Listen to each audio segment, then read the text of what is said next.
Salut! Aujourd'hui à la Minute RH, on parle d'évaluation de la contribution.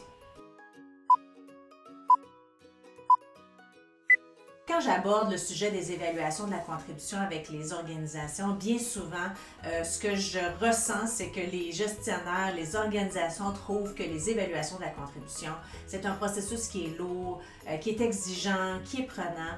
Effectivement, certains processus peuvent être très lourds, mais il y a des façons justement de l'articuler pour que ça soit positif. Parce qu'au-delà d'une évaluation en tant que telle, ces rencontres-là qui sont faites avec le gestionnaire et l'employé, c'est vraiment un moment privilégié où les gens peuvent justement, les deux parties, le gestionnaire et l'employé, peuvent prendre un moment pour échanger sur la situation. Qu'est-ce qui va bien? Qu'est-ce qui va moins bien?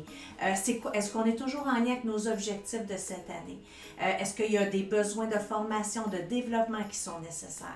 Donc, il y a plusieurs raisons. Une des premières raisons, justement, c'est qu'en prenant le temps de rencontrer nos employés à quelques reprises durant l'année, parce que ça ne se fait pas juste one shot, hein? C'est pas juste une fois par année au mois de décembre avant Noël, là. Donc, un processus est établi, donc on rencontre nos employés quelques fois dans l'année.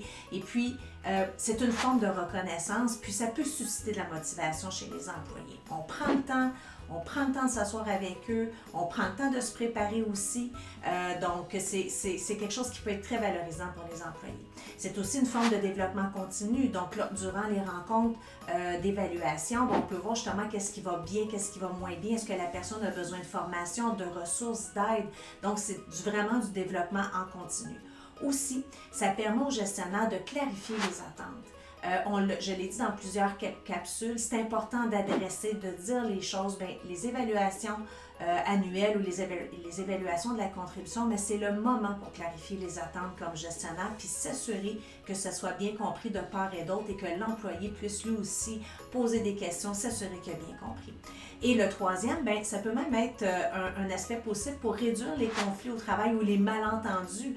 Donc, quand on prend le temps de s'asseoir avec nos employés, de leur adresser ce qui va bien, ce qui va moins bien, d'avoir des attentes claires, justement, c'est une des raisons qui fait en sorte que ça évite beaucoup de malentendus. C'est sûr que pour faire des évaluations, il y a différentes pratiques ou différentes bonnes pratiques justement pour bien faire les choses. Moi, c'est certain que lorsque j'implante des évaluations de la contribution, j'essaie vraiment d'y aller avec la culture de l'organisation, comment ça fonctionne habituellement les relations de travail. Par contre, ce que j'aime bien utiliser de mon côté, puis qui est facilement applicable dans beaucoup d'organisations, c'est de travailler avec des objectifs SMART, donc des objectifs qui sont spécifiques, mesurables, atteignables dans le temps et qui sont aussi réalistes. Donc, il faut qu'ils soient réalistes, mais un peu challengeants aussi. Donc, travailler avec des objectifs SMART, se préparer, se préparer et se préparer. Et j'ai fait une capsule aussi sur la gestion des dossiers d'employés où je mentionnais justement qu'il fallait qu'on note ce qui n'allait pas, ce qui avait été adressé, mais aussi de nommer les bons coups. Puis quand on fait les évaluations, on leur sort ce dossier-là, puis on se rappelle ce que l'employé a fait de bien durant l'année.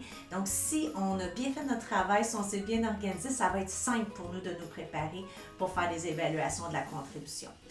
Ensuite de ça, c'est des suivis réguliers. Comme je le mentionnais tout à l'heure, on ne fait pas une évaluation une fois par année, puis après, on s'en occupe plus.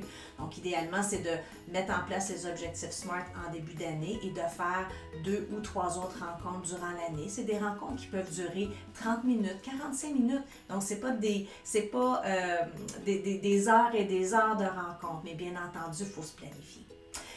Donc, si on met en place cette bonne pratique-là, avoir des évaluations de la contribution, ça a des aspects très, très, très positifs sur les membres de l'équipe et même aussi sur notre façon de gérer nos équipes comme gestionnaires. Donc, si tu es intéressé, si tu souhaites mettre en place un programme d'évaluation de la contribution, je peux t'aider. Ça va me faire plaisir de t'accompagner dans cette démarche-là pour que ce programme-là ressemble vraiment à tes besoins, aux besoins de votre organisation, à vous finalement, à votre image.